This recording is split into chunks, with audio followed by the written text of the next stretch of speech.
पूर्व राज्य मंत्री कर्णदेव काम्बोज पहुंचे सुरेंद्र उड़ाना के घर चाय पर, पूछे जाएंगे कड़े सवाल। सुनिए। ये समस्याएं थी और बार बार हम अपने मैन्युफैक्चरों में भी रखते थे, लेकिन हमारी सरकार, क्योंकि हमारी सरकार 2014 के बाद बनी, 2014 में सरकार बनी और 2014 से लेकर के अब तक जो हमने वादे किए थे, जो हमने संकल्प पत्र पब्लिक के अंदर रखा था, उस संकल्प पत्र के हमने अधिकतर वादे जो है ना वो पूरे कर दिए। चाहे वो धारा 370 समाप्त करने की बात हो, चाहे वो राम मंदिर निर्माण की बात हो, चाहे वो सिटीजन अमेंडमेंट एक्ट जो है ना लागू करने की बात हो, ये सारे काम जो है ना हमने लागू कर दिए हैं। और आज हमारा देश जिस प्रकार से आत्मनिर्भर बन रहा है, हर चीज़ में जो है आत्मनिर्भर बन रहा है, तो उससे देश जो है ना आज पूरी दुनिया में जो रेलवे स्टेशन है उनको आज 5 स्टार तर्ज पर जो है ना बनाया जा रहा है। कहीं एलिवेट ट्रैक बनाए जा रहे हैं, कहीं किसी और प्रकार की जो है ना इस प्रकार से हाईवेज बनाए जा रहे हैं, ताकि लोगों को आने जाने में कोई दिक्कत ना हो। ट्रेन की ये सारे के सारी जो है ये भारत सरकार जो है इस प्रकार के बड़े बड़े प्रोजेक्ट है वो लेती है। तो उसके लिए जो है संजय भाटिया जी ने पार्लियामेंट में जो अपने हल्के की समस्याएं थी उनको बखूबी रखा है, उन पर काम भी चल रहा है। सर, एलिवेटेड हाईवे की बात करें तो करनाल तक जो है मेट्रो ट्रेन आनी थी, वो भी कार्य अधूरा है। करनाल से वाया इंद्री लाडवा रादौर होते हुए रेल लाइन जानी थी, वो भी काम सिरे नहीं चढ़ा।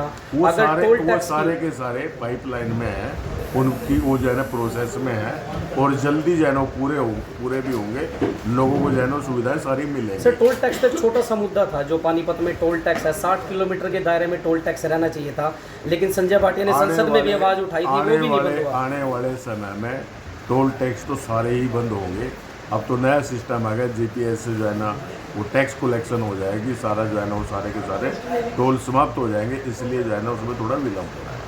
फिर भी कहीं ना कहीं कब तक एक एयरपोर्ट की भी करनाल में बात हुई थी, वो भी सिरे नहीं चढ़ा। एयरपोर्ट पर काम चल रहा है, 28-32 एकड़ उसमें और ज़मीन की आवश्यकता थी, वो ज़मीन भी सरकार ने खरीद ली है और उसकी जो है ना बाउंड्री वाल का काम चल रहा है।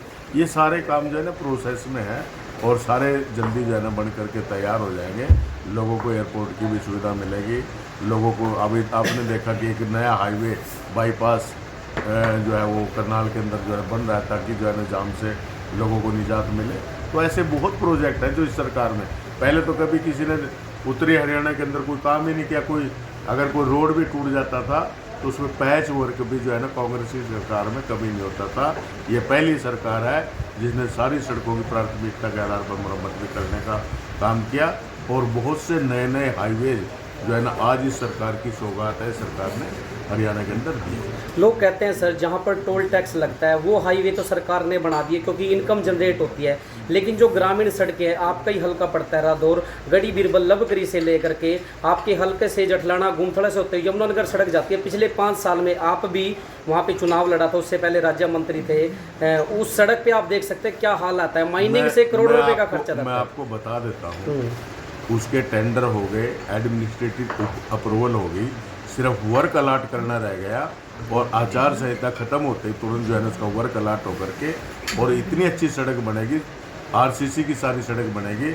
लगभग 24 करोड़ रुपए जो है ना हरियाणा सरकार ने उसका जारी भी कर दिया। कहाँ से कहाँ तक बनेगी? ये जो है यमुनानगर से लेकर के और ये राव तक जो यमुनानगर का वो पड़ता है, वहाँ तक ये सारी सड़क जो है मरम्मत हो जाए। और जो माइनिंग की खाने हैं सर, वहाँ से ट्रक जो जाते हैं बिना नंबर प्लेट के, कई बार हादसे भी हो गए हैं, आरटीए डिपार्टमेंट कार्यवाही नहीं करता, उस पर भी वो पुलिस का भी काम है, आरटीए का भी है, बहुत से जहाँ शिकायतें मिलती है कार्रवाई भी होती है, लेकिन कई बार जो है इस प्रकार की, ठीक मैं आपकी बात जो है ना स्वीकार करता हूँ कि इस प्रकार की भी कहीं ना कहीं खामियां हैं, जो कुछ वाहनों के ऊपर जो है नंबर प्लेट नहीं होती है, वो जैसे लोड करते वो टूट गई, उस पर ध्यान नहीं कोई करता। तो ऐसी है, काफ़ी है और ये शिकायतें मिलती रहती है, प्रशासन के पास हम भेजते भी हैं और प्रशासन उस पर कार्रवाई भी करता है। तो अब की बार जो 400 पार का नारा दिया जा रहा है, आज दिव्यांशु बुद्धि राजा को मैदान में उतारा है कांग्रेस पार्टी ने। ऐसा जोश था कार्यकर्ताओं में देखने का कि जैसे वो जीत कर क्या रहे हो। क्या लगता है वाकई में जो टक्कर रहेगी मनोहर लाल खट्टर और दिव्यांशु बुद्धि राजा के बीच में? क्योंकि कांग्रेस के कार्यकर्ता और बीजेपी के कार्यकर्ता इस टाइम पर नरम पड़ते हुए नजर आ रहे हैं, कहीं ना कहीं जो जोश है वो कमी हो रही है, ऐसा क्यों? अभी आपको जो है ना 4 जून को जो है ना वो सारा जोश जो है ना दरा का दरा रह जाएगा और सारा आपके सामने तो मतलब लगता है जी कि 400 पार अब की बार कंप्लीट बिल्कुल होगी। बिल्कुल कंप्लीट होगा। और जो कुछ ऐसे राष्ट्रीय महत्व के मुद्दे हैं, चाहे वो एनआरसी है, चाहे वो यूसीसी है, ये सारे, क्योंकि अभी नरेंद्र मोदी जी ने कहा तो है कि इन 10 साल में तो आपने टेलर देखा है, असली फिल्म तो इन 5 साल के अंदर चलने वाली है। और जितनी भी समस्याएं हैं उनको सबको जानना, इसीलिए तो 400 पार। आपको याद होगा 2014 में हमारी सरकार बनी और हमने वादा किया था हम धारा 370 समाप्त करेंगे। 2019 तक की टर्म हमें मिली, लेकिन उस समय हम धारा 370 को समाप्त नहीं कर पाए, क्योंकि उस समय राज्यसभा में हमारा बहुमत नहीं था। और अब 5 अक्टूबर 2019 को दूसरे टर्म की जो हमारी सरकार बनी, उस समय तो देश में कोई चुनाव भी नहीं था, हमने कोई इस मुद्दे पर वोट नहीं मांगनी थी। और हमारे आदरणीय गृह मंत्री अमित शाह जी एक प्रस्ताव लेकर के आए संसद के अंदर, और हमने एक ही झटके में वो धारा 370 35A को जो है ना निरस्त कर दिया, जिसके बारे में कहते थे कांग्रेस के लोग कि धारा 370 को कोई समाप्त कर ही नहीं सकता। और हम अपने एजेंडे में लिख रहे हैं कि अगर हमारी सरकार बनी तो हम धारा 370 को उल्टा वापस जो है ना जम्मू कश्मीर में थोपेंगे। तो इस प्रकार की जो है ना आप अंदाज़ा लगा सकते हैं कि किस प्रकार के आज विपक्ष जो है ना किस प्रकार की बातें कर रहा है, और अनर्गल बातें करके लोगों को धर्म के आधार पर बांटने का काम जो है ना आज विपक्ष कर रहा है। जबकि भारतीय जनता पार्टी और हमारे प्रधानमंत्री नरेंद्र मोदी जी वो कहते हैं कि सबका साथ, सबका विकास, सबका विश्वास और सबका प्रयास, इस आधार पर काम कर रहे हैं। सर, आप इसमें कोई भी धर्म का वो नहीं है, वो किसी भी धर्म का कोई भी व्यक्ति हो, हमारे देश का नागरिक है, तो सबके लिए जो है ना काम समान रूप से काम, डेवलपमेंट के काम और हर व्यक्ति का सम्मान हो। तो इस प्रकार की सरकार जो है नरेंद्र मोदी जी देश के अंदर चला रहे हैं। सर, विपक्ष कहीं ना कहीं कह रहा है कि धर्म की राजनीति बीजेपी करती है। धारा 370 या राम मंदिर जो है उससे पब्लिक को तो चलो फ़ायदा हुआ है, इमोशनली फ़ायदा हुआ है, लेकिन बेरोजगारी या फिर महंगाई कहीं ना कहीं इंक्रीज़ हो रही है पहले के मुकाबले। चाहे डीजल तेल की बात करें या फिर खाद्य पदार्थों की बात करें, किसानों के लिए जो डीएपी खाद का कट्टा था उसकी क्वांटिटी की बात करें, तो इस प्रकार से महंगाई इंक्रीज़ हो रही है। कौन सी महंगाई बढ़ी है इन 10 सालों में? जितनी कांग्रेस सरकार छोड़ करके गई थी, आज जो वो कहते हैं कि गैस के रेट बढ़े हैं, उनकी सरकार में तो 3-3 दिन नंबर नहीं आता था सिलेंडर का, और लोगों को ब्लैक में 1200-1200 रुपये का लेना पड़ता था। और वो भी जिसको मिल जाता था वो चेक नहीं करता था कि उसमें गैस कितनी है। अगर किसी ने 8 किलो का सिलेंडर भी दे दिया तो खुशी खुशी लेकर के वो घर चले जाते थे लोग। आज कम से कम जो है ना अपने घर के दरवाजे पर रसोई में जो है ना वो लगा करके जाते हैं। तो ये इस प्रकार का, इसको कैसे आप महंगाई मानेंगे? कोई व्यक्ति जो है ना गैस एजेंसी के पास जो है ना सिलेंडर लेने के लिए नहीं जाता, हर व्यक्ति के घर पर जो है ना गैस जो है वहीं उपलब्ध होती है। तो ये कितना बढ़िया आज प्रशासन चल रहा है, कितना व्यवस्था ठीक हुई है। तो ये सारी बातें जो है ना, और उसके साथ साथ हर वर्ग के लिए जिस प्रकार से नरेंद्र मोदी जी ने काम किया, चाहे वो किसान हो, किसान की फसल का अब की बार 150 रुपये का इजाफा करके गेहूं के रेट 2275 रुपये करने का काम, वो पहली बार इतना रेट अगर किसी सरकार ने बढ़ाया तो नरेंद्र मोदी जी की सरकार ने बढ़ाया। आज तक कांग्रेस पार्टी जो है वो कहती तो रही, लेकिन इतना रेट कभी नहीं बढ़ाया कांग्रेस पार्टी। तो एक अंतिम सवाल है सर कि आज रैली थी नवीन जिंदल जी की रादौर के अंदर, तो क्या कुछ लगता है अब की बार ले पाएंगे सीट? जैसे विपक्षी उन पर आरोप लगाते हुए नजर आ रहे कि कांग्रेस से ट्रांसफर होकर गए 100%। और हम जो है ना 5 लाख से ज़्यादा वोटों से जो है हम विजयी होंगे। और मैं आपको बात बता दूं, वहाँ से हमारे जो इंडिया अलायंस के जो वो कैंडिडेट हैं सुशील गुप्ता जी, और एक इनेलो से अभय चौटाला, उन्होंने एक इतना गंदा बयान अभी कुछ दिन पहले दिया। किसी ने कहा कि मुख्यमंत्री भैया तो बहुत छोटा आदमी है, मैं इसके साथ बात नहीं करूँगा। उसको समझ 25 तारीख को ये छोटे लोग जो है ना उसको समझा देंगे कि उन छोटे लोगों की वोट जो है 65% जो वोट है वो SC BC इन कास्टों की है। उसको उसकी औकात बता देंगे 25 तारीख को, ये छोटे लोग जो है ना वो कितने महत्वपूर्ण है। जिस प्रकार से वो कहता है कि क्योंकि नायब सैनी जी OBC समाज से आते हैं और उनको हजम नहीं हो रहा है कि OBC समाज का मुख्यमंत्री क्यों बन गया, और इस प्रकार से अनर्गल जो है ना इस प्रकार के आरोप लगाने, एक गरीब किसान का बेटा और वो भी उत्तरी हरियाणा का पहली बार मुख्यमंत्री बना है, तो इन लोगों को ये हजम नहीं हो रहा है। और आने वाली 25 तारीख को इनको बताएंगे कि OBC समाज क्या है, SC समाज क्या है। इनको पता चल जाएगा कि इनको इस प्रकार से गालियां देना, इन प्रकार से इनके बारे में अनर्गल बातें करना इनको कितना महंगा पड़ेगा, इनको जो है ना 25 तारीख को पता चलेगा। चलिए, वैसे चाय भी आपकी ठंडी हो रही है, सवाल ज़्यादा हो गया, थोड़ा सा एक और है।